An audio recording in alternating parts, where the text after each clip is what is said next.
May Day సంబంధించినటువంటి ఈ యొక్క ఉత్సవంలో ప్రపంచ కార్మికుల ఐక్యతకు సంబంధించినటువంటి 1886వ సంవత్సరంలో చికాగో నగరంలో జరిగినటువంటి ఈ యొక్క కార్మికుల రక్తపాతంతో ఏర్పడినటువంటి ఈ యొక్క ఎర్రని జెండా దీని సాక్షిగా మన భారతదేశంలో కార్మిక వ్యతిరేక చట్టాలు ఏవైతే కేంద్ర రాష్ట్ర ప్రభుత్వాలు చేస్తున్నాయో, మరీ ముఖ్యంగా కేంద్ర ప్రభుత్వం చేస్తున్నదో, ఈ యొక్క కేంద్ర ప్రభుత్వం చేసినటువంటి కార్మిక వ్యతిరేక చట్టాలను మనము రాజ్యాంగ పరిధిలో ప్రతి ఒక్కరు మన కార్మికులలో, వివిధ రంగాల కార్మికులలో ఉన్నటువంటి అనైక్యతను పోగొట్టుకొని, తర్వాత ఏ రంగంలో ఉన్న కార్మికుల యొక్క అనైక్యతను పోగొట్టుకొని కార్మిక హక్కుల కోసము ఏదైతే గతంలో రైతాంగ పోరాటాలు జరిగినాయో, భారతదేశంలో రైతుల చట్టాలను, నల్ల చట్టాలను కేంద్ర ప్రభుత్వం వెనక్కి తీసుకునే విధంగా భారతదేశంలోని అన్ని రాష్ట్రాల రైతులు ఏ విధంగా రోడ్డెక్కి ఢిల్లీ నగరాన్ని చుట్టుముట్టినరో, మన కార్మికుల సమస్యల కోసము భవన నిర్మాణ కార్మికులు కానీ,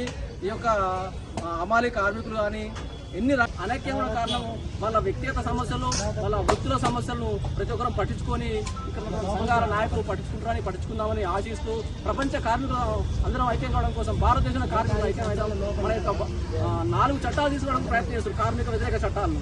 కాబట్టి అందరము రైతాంగ పోరాటాన్ని ఏ విధంగా అయితే విజయవంతం చేసిందో వాళ్ళు దాన్ని ఆదర్శంగా తీసుకొని పోరాటం చేద్దామని గుర్తు చేస్తూ మేడే మేడే కార్మిక ఐక్యత, చికాగో వీరులకు ఐక్యత, మేడే మేడే ప్రపంచ కార్మికుల ఐక్యత, మేడే మేడే. ఈరోజు ప్రపంచవ్యాప్తంగా జరుగుతున్న మేడే ఉత్సవ సందర్భంగా ఈరోజు జగిత్యాల మార్కెట్లోని జెండావిష్కరము మన అన్న నరసింహన్న గారిని ఎగరవలసిందిగా కోరుతున్నాం.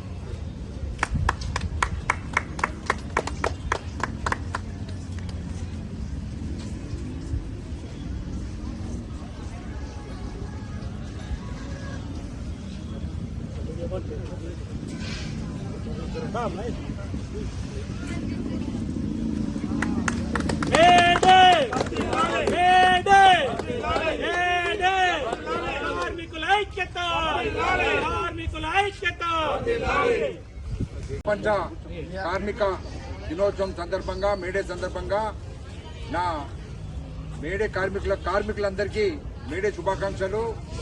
రక్తాన్ని చెమటగా చేసి దేశంలో కానీ రాష్ట్రంలో కానీ వాళ్ళ జీవితాలను అనుభవిస్తున్న కార్మికులకు నేటికి స్వతంత్రం వచ్చి 70 సంవత్సరాలు అవుతున్నా వారికి న్యాయం జరగడం లేదు.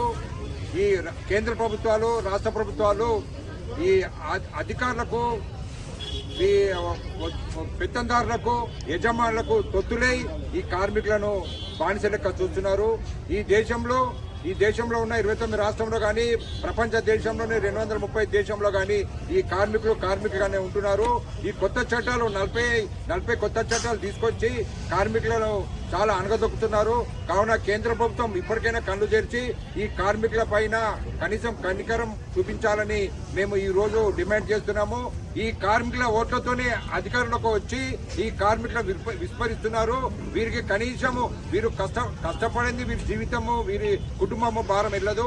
కావున ఇప్పటికైనా కేంద్ర రాష్ట్ర ప్రభుత్వాలు ఈ కార్మికుల దినోత్సవం సందర్భంగా వీరిని గుర్తించి వీరికి అన్ని రంగాల్లో ఆదుకోవాలి. ముఖ్యంగా అక్రమ్ భాయ్ చెప్పినట్టు కార్మికుల కోసం ప్రత్యేకంగా ఉచిత విద్య, ఉచిత ఆరోగ్యాన్ని వర్తించాలని మేము డిమాండ్ చేస్తున్నాము. మళ్ళా వచ్చే మేడే వరకు తెలంగాణ రాష్ట్రంలోని కార్మికుల పిల్లలకు ఉచిత విద్య, ఉచిత వైద్యం చేయాలి. లేకపోతే కార్మికులతోని రాష్ట్ర వ్యాప్తంగా ఉద్యమాలు చేస్తామని ఈ రోజు మేము శపథం చేస్తున్నాం. జై మేడే మేడే మేడే. మమ్మల్ని అన్నగదొక్కడానికి ప్రయత్నిస్తున్నారు. దానికి వాళ్ళు మేము ఇదేంటిది అని మేము అడిగితే మమ్మల్ని పోలీస్ స్టేషన్లతో తింపించుడు, పెత్తందారులు మనం ఈ రకంగా వాడుకుంటున్నారు. దయచేసి ఇది ఇక్కడ ఉన్న వాళ్ళకి మాత్రమే అనుకూలంగా చేసేటట్టు, పని కల్పించేటట్టు చూడాలని నా యొక్క కోరిక. కార్మికుల దినోత్సవం మేడే జరుగుతుంది. అన్ని కార్మికులు ఇవన్నీ చట్టాలు అవన్నీ చేస్తున్నాయి. కానీ మన భారతదేశంలోని కేంద్ర రాష్ట్ర ప్రభుత్వాలు కార్పొరేట్ అనుకూలంగా చట్టాలు మార్చి 4 కోడులు తేవాలని చూస్తుంది. దానికి భారతదేశంలో కార్మికులందరూ వ్యతిరేకిస్తున్నారు. స్వతంత్రం వచ్చి నుంచి 44 చట్టాలని మన కార్మికులు సాధించుకున్నారు. బ్రిటిష్ వాళ్ళు ఉన్నప్పుడే కొన్ని చట్టాలని సాధించుకున్న చట్టాలను ఇప్పటి ప్రభుత్వాలను కాలరాస్తుంది. ఎందుకంటే ఈరోజు తినడానికి తిండి లేకుండా వింతలు పెరుగుతున్నాయి, ఉచిత విద్య లేదు, ఉచిత వైద్యం లేదు చేస్తున్నాం. కానీ ఇప్పటికి 130 సంవత్సరాలు మనం పోరాడుతున్నాం. దానికైనా ఇప్పటి ప్రభుత్వాలు స్పందించడం లేదు. ఈ ప్రభుత్వాలు స్పందించి కార్మికులు న్యాయం చేయాలని